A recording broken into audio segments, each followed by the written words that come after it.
Muy bien, y continuamos hablando de las consecuencias de la pandemia en los más chicos. UNICEF realizó una encuesta justamente para relevar cuáles eran las afecciones, ¿no?, que han sufrido las infancias en torno a este contexto de pandemia. Trastornos alimentarios, pesadillas y problemas de comunicación, las consecuencias de la pandemia en los más chicos. Vamos a hablar con una especialista, representante adjunta de UNICEF Argentina, Olga Izaza, sobre este tema. Olga, gracias por el tiempo y la comunicación. Buenas tardes. Buenas tardes, Olga. A ustedes buenas tardes y muchas gracias. Bueno, encantada de recibirte aquí desde la pantalla de Telediario Federal para toda la República Argentina. Bueno, Olga, ¿qué ha demostrado, ¿no?, esta quinta encuesta rápida con respecto a las consecuencias de la pandemia? Bueno, hemos obtenido unos datos muy interesantes porque lo que muestra este quinto relevamiento es que han habido muchas mejoras. Por ejemplo, cuando miramos el estado emocional de los y las adolescentes, lo que vemos es una enorme mejora, pero por contraste nos preocupa lo que ustedes estaban mencionando, que los niños y las niñas más pequeños no se han recuperado de la misma manera. Podríamos decir que ellos aún siguen sufriendo, digamos, estos embates de la pandemia de una manera más aguda que los demás, que ya hemos empezado un poco a superar esos primeros efectos que tuvo la pandemia sobre nosotros. Y eso se ha expresado de diferentes formas en los más pequeños. Los hábitos de sueño, los hábitos de alimentación, el comportamiento de los niños y las niñas se ha visto modificado y son de alguna manera señales de que algo está mal, de que no la están pasando bien y que tenemos que concentrar nuestra atención en ellos y en ellas.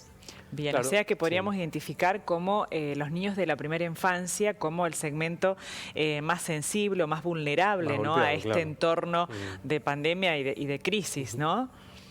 Exactamente, y eso se suma con otros datos que nos da la encuesta que son muy relevantes. Por ejemplo, el hecho de haber aumentado el número de familias que están dejando solos o al cuidado de un hermano menor de 18 años o una hermana menor de 18 años a los más pequeños. Eso quiere decir que también en la reacomodación del mundo del trabajo, digamos, bastantes niños y niñas se están quedando solos y eso también tiene todo que ver con la insuficiente oferta de servicios de cuidado y educación para la primera infancia. Nos preocupa y ahí hay una acción inmediata que debería tomarse. Trastornos de sueño, trastornos en la alimentación, datos que son preocupantes en función a cómo abordarlos para empezar a solucionarlos, ¿no?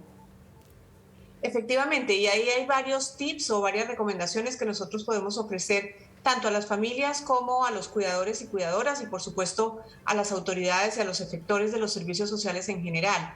Lo primero es no dar por descontado que a todos nos está pasando lo mismo. Un poco uno siente la sensación un poco más de libertad, si se quiere, de que estamos un poco en menos riesgo, ya ha avanzado significativamente la vacunación. Pero esto lo que nos releva es que justo los niños y las niñas más pequeños no la están pasando igual que nosotros. Entonces, atención con ese punto. Lo otro es que las familias pueden utilizar el juego. El juego es una herramienta extraordinaria para interactuar con los más pequeños. Ellos no tienen la capacidad adulta de elaborar a través del lenguaje todo lo que están sintiendo, los temores que tienen, etcétera, pero el juego sí es un mecanismo que les permite expresar y elaborar de alguna manera todas estas emociones y sentimientos. Y la otra recomendación muy concreta es las familias tienen que tener mucha paciencia en este momento porque lo que estamos viendo es que el proceso natural de desarrollo de los niños y las niñas de alguna manera se vio alterado o interrumpido. Entonces los que ya habían aprendido, por ejemplo, a controlar esfínteres seguramente se han regresado un poco. Los niños y las niñas que ya tenían una etapa de sueño muy consolidada seguramente se están despertando más. Y seguramente los adultos estamos más cansados también y cansadas, así que es muy importante entender que este es un proceso adaptativo normal y que tenemos que acompañar ese proceso de desarrollo de la manera más adecuada posible. Si hay signos adicionales, la recomendación es acudir a un profesional que los pueda ayudar. Olga, es inevitable, bueno, mencionar qué rol o qué papel han jugado las tecnologías, las pantallas, ¿no?, en torno a las infancias en este contexto de pandemia. ¿Qué lectura hacen de esta situación?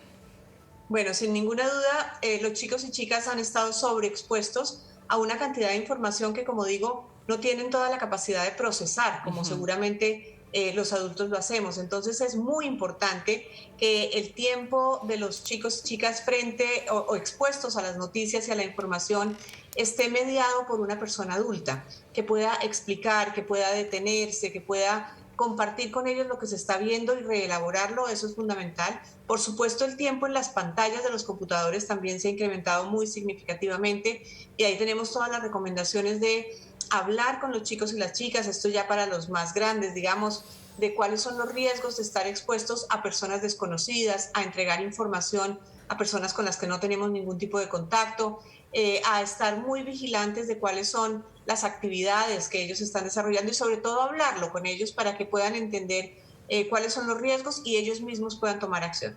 Los y las adolescentes se están recuperando mucho más rápido de aspectos realmente muy preocupantes como angustia, temor y depresión. Este sería el dato más positivo, que este grupo etario tiene la posibilidad de recuperarse mucho más rápido. ¿Cuáles serían estos factores que lo determinan? Bueno, sí, sin ninguna duda vemos con mucha ilusión que los adolescentes han empezado una recuperación muy rápida y seguramente eso tiene que ver con el retorno al sistema educativo, que se ha hecho un gran esfuerzo desde las autoridades nacionales y provinciales y eso se refleja en el estado de ánimo de los y las adolescentes. También creemos que el avance en el proceso de vacunación y de alguna manera el sostenimiento de las medidas que de todas maneras se está haciendo para mantener la distancia, el uso del barbijo, la no aglomeración en espacios cerrados, etcétera, le ha ido dando a los adolescentes más confianza y se sienten más empoderados también para poder interactuar más con sus compañeros. Lo han mencionado de una manera muy significativa, cómo se sienten realmente, digamos, desestresados y con una ilusión, con una perspectiva de futuro mucho más clara. La situación en Europa, Olga, y estoy pensando en la vuelta de los aislamientos, la vuelta de la pandemia, si bien todavía no se fue, pero digo, por lo menos las etapas más duras. ¿Cómo impacta esto en este grupo, ¿no?, de edades tan sensibles? Bueno, ahí hay dos informaciones muy importantes. Una, que efectivamente la pandemia no se ha terminado y creo que eso lo tenemos que entender todos y manejar de una manera muy seria y muy adecuada.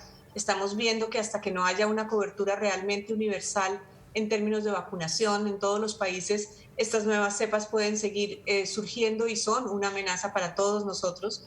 Entonces ahí hay un esfuerzo muy grande a nivel global que debe seguirse haciendo para llegar a los lugares más rezagados y en cada uno de los países también, porque también hay una desigual distribución de los procesos de vacunación, así que es muy importante tener esto en cuenta. Y yo creo que es importante también hablarlo con los chicos y las chicas en términos de vamos mejor, pero no quiere decir que esto esté ya en el pasado. Tenemos que seguir atentos y flexibles a cuáles son las posibles consecuencias que esto siga teniendo en cada uno de nosotros. Olga, ¿cómo hacemos como adultos, como padres, justamente para procesar esto que permanentemente afirmamos, ¿no?, que los niños tienen mayor capacidad de adaptación a situaciones del entorno, del contexto, como podría ser esta pandemia, pero al mismo tiempo estamos hablando de que serían como los más vulnerables en algún punto? ¿Cómo hacemos para acompañar, para sostener esto que estamos diciendo? Bueno, yo creo que es imprescindible, como digo, no suponer que los chicos y las chicas sienten lo mismo que estamos sintiendo los adultos o cada persona en particular. Mantener los espacios de diálogo al interior de las familias, mantener la posibilidad de hablar de esto es supremamente importante, mantenernos informados y poner mucha atención a que las fuentes de información sean confiables. Ya sabemos que también hay una desinformación desafortunada y muy grande, entonces ayudar a los chicos a que estén informados de fuentes fiables y por supuesto todo el tiempo en las 5 rondas que hemos relevado, los adolescentes nos han dicho nosotros tenemos cosas que decir, nosotros queremos contribuir a que esto mejore. Eso no lo tenemos que seguir tomando en serio, hay que preguntarles a ellos cuáles son las alternativas, cuáles son las soluciones, qué hacer, por ejemplo, ahora con sus hermanos y hermanas más pequeñas que no la están pasando bien. Yo estoy segura que si hablamos con los adolescentes sobre cómo ayudarlos un poco más para que salgan adelante, seguramente los chiquitos se van a sentir mejor y los adolescentes van a tener un rol muy importante que cumplir. ¿Cómo aplicar políticas públicas con todo este trabajo que ustedes han realizado de manera rápida, ejecutiva para los estados? Y equitativa también en las diferentes poblaciones, ¿no? Equitativa.